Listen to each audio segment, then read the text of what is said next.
Hello everyone, my name is Abhishek and welcome back to my channel. In today's video, let's try to understand a very important concept, how exactly internet works. What do I mean by that? Let's try to understand how a request from client goes to the server. Now, especially if you're a DevOps engineer, this is one concept that you should definitely understand because this is where we will cover different networking components. We'll also understand in today's video how a request from client is secured to the server. And most importantly, we'll also understand the different troubleshooting aspects of it. When you work as a DevOps engineer, you keep getting these requests. Probably a developer complains API is not reachable, or there is issue with latency 404, 503. Backend is not reachable. Backend is not able to connect to the database. We will try to cover all of those aspects in today's video. All that you have to do is to watch this video till the end. So without wasting any time, let's get started. Cool. So first of all, let's take an example. Imagine there is a developer. So developer makes use of their browser on their personal machine and tries to connect to google.com. So basically, developer and the developer's machine is the client and google.com is the server. Now, how would the connection from client to server is established and how the request goes from client to the server? Let's understand. Now, as soon as the developer enters google.com, there is a problem. In the world of networking components only understand the IP addresses. The names google.com, escapebatch.com, w3school.com, these are all for our convenience. Because we cannot remember the numbers, we give the servers with names like the google.com is very easy to remember. But the client does not understand google.com. So there has to be a networking component that can resolve this google.com to its IP address 8.8.8.8. So when you enter google.com, someone has to tell the client, I'm trying to reach to 8.8.8.8. This is exactly where the first networking component comes into picture, and it is called DNS, domain name server. Now you might have understood the responsibility of DNS. Just take the domain name and convert that or translate that to an IP address. But how exactly DNS does that? Every time you enter a domain name on your browser, that is every time you enter google.com, would the request go to DNS? No. So what happens? The first request goes to the browser cache. So there is something called browser cache. If you frequently access a particular website, it already stores the IP address of the website. So it does not go to the DNS. And if that, let's say, if the IP address is not available in the browser cache, then the request would go to something called OS cache. And only if the request or the IP address is not available in these two locations, then DNS comes into picture. Every internet service provider, if you're using an internet service provider, they have a domain name server. It is located somewhere. And that domain name server would give you the IP address. But at times, you will also not find it. Let's say your internet service provider is not great. They are not maintaining the records. Or it is also possible the website is newly created. Now, when a website is newly created, it is the responsibility of the wherever you buy the domain, they have to propagate the domain names. Maybe it did not happen. No, maybe it's too early. Then there is one source, the Google DNS server. It is also possible that your internet service provider's DNS server is crashed or corrupted. In those cases, you can use the Google DNS server. But Abhishek, how can I do that? Very simple. Today, if you go to your machine, your laptop, just search for DNS within the settings, you will find a DNS server. It is either your internet service provider's DNS server or it is the Google DNS server. Abhishek, is it possible? Still in the Google DNS server, my domain name is not found. It is very, very rare. In those cases, the request automatically looks in something called Google authoritative server, but it is very rare.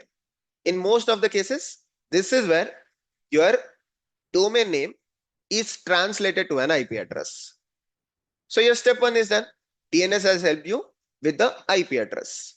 Now client knows exactly where the server is in the world. The server can be in North America, server can be in Australia. Using the IP address, the unique locator, client can understand where exactly is the server.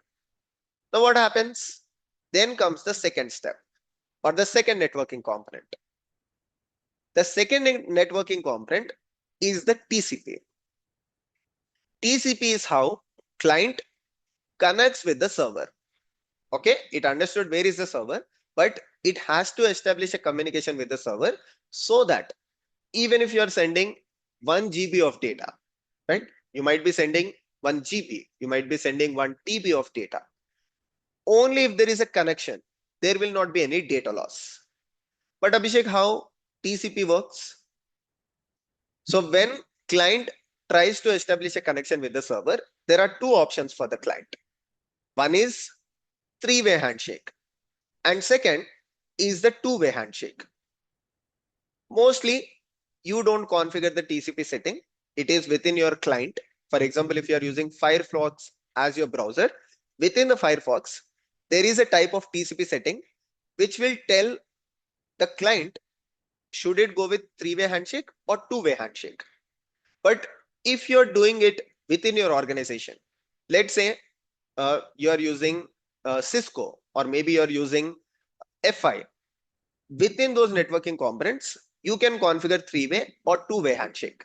What is the difference? In three-way handshake, initially client sends something called SYN, which is a synchronization signal. Server responds back with SYN plus acknowledge. And finally, client sends something called acknowledge. So this is called three-way handshake. This is very, very robust three-way handshake. There cannot be any data loss. And most importantly, when you go with the three-way handshake, it is very difficult for the hackers to corrupt your request or to perform man in middle attack. But one challenge with three-way handshake is that it can introduce latency. Imagine if your server is far away, then when it comes to the three-way handshake, there can be some latency. You can avoid that by choosing server in your nearest location. These days, everyone has a CDN server or an edge server. So that's why even when you're using a cloud provider, it is recommended to choose a location that is nearest to your clients, right? Always deploy your server in the nearest location to your clients so that there cannot be any latency. Abhishek, how can this be avoided? Like, let's say latency is still there. Can we go with two-way handshake? You can do it, but two-way handshake is not as mature as three-way handshake. In this, the communication between the client and server is simple. Client sends a request, server responds back with the message. But it is not as robust as your three-way handshake. There is a possibility that your request can be impersonated or your request can be attacked by the hackers using man in middle attack. So that's why still a lot of companies go with, or still a lot of organization, even within their network appliances like Cisco, F5, they configure TCP with three-way handshake. Perfect. So what did we learn till now? The first component that you deal with is the DNS component, where the domain name is translated to IP address. Then comes TCP into picture. TCP helps the client to connect to the server. It's a connection. And what usually followed is a three-way handshake. What happens after that? Okay, client is now connected to the server, or at least a connection is established. Then most important thing is the security. This is where third networking component comes into picture, that is TLS or SSL. I'm sure you must have heard of it. You know, the request from the client to server is encrypted. How exactly this works? Abhishek, how the request from the client to the server is encrypted? Very, very simple. Under the hood, a lot of things takes place, but in very, very simple words, how a request from the client to the server is encrypted. Server is set up with a certificate. If you are owner of an application, if you are deploying the application on a server, it is your responsibility to make sure your server is equipped with a server certificate. Now, what happens in terms of security? Once the TCP connection is established, server sends the certificate to the client, and client acknowledges, or basically client accepts the certificate. It says that, okay, I got your certificate. That's all. This is how security is established within the TCP. Then comes your fourth component. Now, client is able to identify the server, connection is established, connection is also encrypted, that is, connection is also secure. Now, client initiates the HTTP request. This is where your actual process starts. What is your HTTP request? Maybe developer is trying to access get, maybe on the context path / and to the host google.com. Google.com is just for your convenience, for easy understanding. In real world, developer might be accessing an API on /xyz on the host abc.com, whatever it is, right? So your HTTP request is finally initialized. This is also the layer 7 of the OSI model, where your HTTP or your typical traffic flows, HTTP traffic. But how does this flow? Okay, Abhishek, as soon as I send the request, does it directly go to the server? No, it is not possible. Why? Your client, maybe you are in Hyderabad, in India, and the server can be in the North America. How can your request directly go from Hyderabad to North America? It is not possible. There will be a huge data loss. What actually happens? There are a lot of networking components that are involved here. For example, routers are involved. At your home, you have a router. So whenever you send a request goes to the router. From there, it goes to the uplink router. From there, it goes to the other router. And from there, request goes to the submarine cables. Request goes to different switches. And finally, request goes to the server in North America, let's say, or server in the China. So once you initiate the HTTP request goes through different networking components like routers, cables, switches, and finally request goes to the server. This is the typical flow from the client point of view. Now let's understand from server point of view. Okay. Till here, request finally reaches the server. But what happens once the request reaches the server? Typically, request does not directly reach the server. Request goes to the load balancer. Now, this is where a lot of people get confused. What actually happens? Whoever is setting up the server infrastructure, for example, you are DevOps engineer who is setting up the server infrastructure, you create a load balancer in the public-private subnet. What exactly is public-private subnet? So the load balancer has access to the internet, and load balancer also has access to the internal infrastructure. So through the load balancer, request goes to the application finally. Of course, even at the application level, what DevOps engineers do, they set up a lot of security. It can be NACL, or it can be, I'm talking about AWS, it can be NACL, or it can be security group, typically firewalled around the application to allow only certain requests to the application to prevent DDoS attack, or maybe to prevent any kind of attack on the application. And then application talks to the database. Maybe most of the times application talk to the database because the required information is in the database, or maybe client is trying to post some information. They post the information to the database, and from the database, request goes back to the application. From application, request goes back to the load balancer.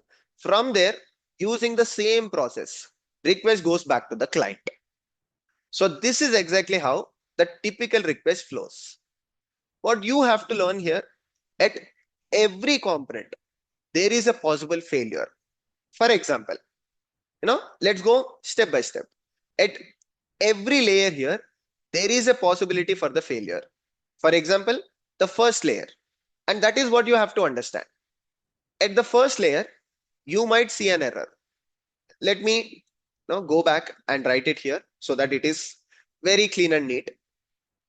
At the DNS layer, you might encounter error with DNS failure, or maybe you might encounter error like IP address not resolved. I'm sure you must have seen this if you are a DevOps engineer. IP address not resolved. Why do you see this error? This is because the DNS server, it does not find the IP address that you're looking for. So it is taking your domain name. It does not have the domain name in their records. So it cannot resolve the IP address for you. Maybe you're entering wrong domain name, or it is possible the domain name that you have created is not propagated to the DNS server that your client is using. What can you do? You can go back, change the DNS server from the internet service provider, change the DNS server to the Google DNS server. Maybe it might work. Then in the second component, the TCP component, this is a primary component for latency. So if there is any issue with the latency, you can look at the TCP layer. If you're using the networking appliances, as I told you, the Cisco networking appliance or FI networking appliance, and if you have configured three-way handshake, see if there is a possibility you can move to two-way handshake. Of course, this is not easy. It is a typical architectural design. What you can also look at, where is the server? Are you using the server that is nearest to your location? What happens a lot of times, if you take Amazon, for example, there are two things, right? You can access Amazon.in, you can access Amazon.com, right? And even there are local copies of the Amazon.in. Even in India, there are a lot of local copies of Amazon.in.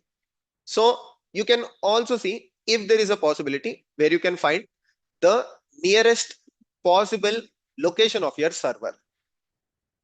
Then comes the next thing, after TCP, once your latency related issues are solved, there can be possible issues at the HTTP or SSL. Most importantly, certificate expired. This is one of the common things that DevOps engineers experience. So if you find any issues with certificate expiry, then you just have to go to the server. You have to see what is the status of the certificate. If there is a certificate expiry, it is your responsibility to rotate the certificate, maybe to create a new certificate. Client server might already have that new certificate. Maybe you did not have a copy of it with your client. So you have to take care of it. Then comes the typical HTTP related issues. 404, 503, or maybe 301. You have to understand all of these status codes. For example, whenever there is a bad gateway error, okay, 502 bad gateway, not 503. Whenever there is a bad gateway error, as a DevOps engineer, you have to understand request already went to the application, but application tried to connect to the database or further any component it is trying to connect, and issue is with that component. You should be able to instantly help the developer with these HTTP status codes. I made a detailed video on HTTP status codes.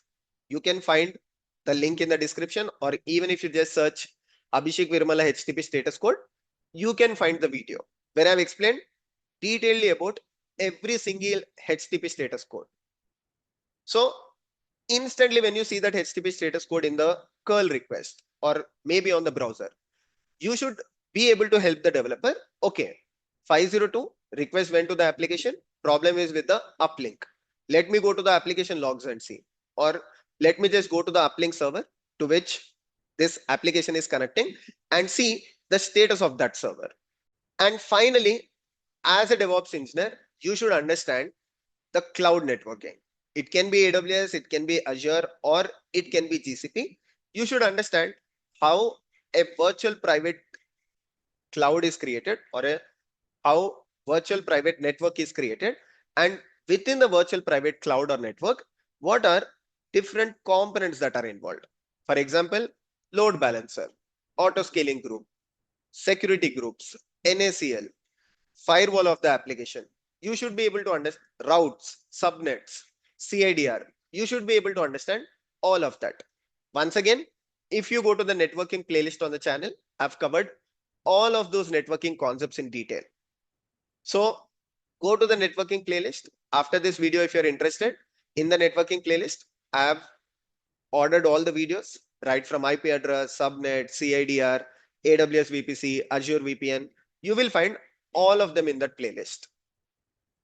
And still, if you want me to do a video on any of these concepts dedicatedly, it can be TCP, it can be SSL, it can be DNS.